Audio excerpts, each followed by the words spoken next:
ಎಲ್ಲರಿಗೂ ನಮಸ್ತೆ. ನನ್ನ ಹೆಸರು ರೇಷ್ಮಾ. ನಾನು ಬಸ್ಸಿಟಿಯ ಟ್ರಸ್ಟಲ್ಲಿ ಎಫ್ ಎ ಆಗಿ ಕೆಲಸ ಮಾಡ್ತಾಯಿದ್ದೀನಿ. ಮಂಡ್ಯ ಜಿಲ್ಲೆ, ಮದ್ದೂರು ತಾಲೂಕು. ಈ 3 ದಿನ ತರಬೇತಿ ಮೇಲುಕೋಟೆಲಿ ತರಬೇತಿ ತಗೊಂಡಿದ್ವಿ.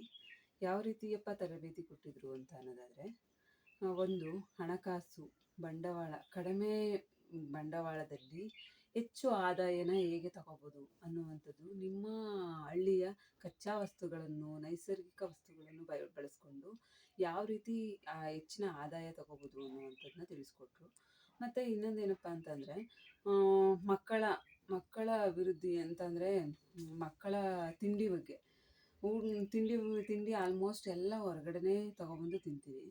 ಅದ್ರ ಪರಿಣಾಮ ಹೇಗಿರುತ್ತೆ, ಅದೇನು ವಿಷಕಾರಿಯಾಗಿರುತ್ತೆ ಅನ್ನುವಂಥದ್ದನ್ನ ತಿಳಿಸ್ಕೊಟ್ರು.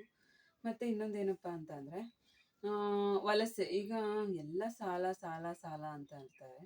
ಆ ಸಾಲದಿಂದ ಮುಕ್ತರಾಗೋದು ಯಾವಾಗ, ಹೊರಗಡೆ ಬರುವಂಥದ್ದು ಅನ್ನುವಂಥದ್ದನ್ನ, ಹೆಂಗೆ ಬರೋದು ಅನ್ನುವಂಥದ್ದನ್ನ ತಿಳಿಸ್ಕೊಟ್ರು. ಮತ್ತು ಟ್ರೈನಿಂಗ್ ಅಂತ ಬಂದರೆ ತರಬೇತಿ ತುಂಬ ಚೆನ್ನಾಗಿ ಬಂತು. ಎಲ್ಲರಿಗೂ ತುಂಬ ಥ್ಯಾಂಕ್ಸ್. ಚೆನ್ನಾಗಿ ನಡೀತು.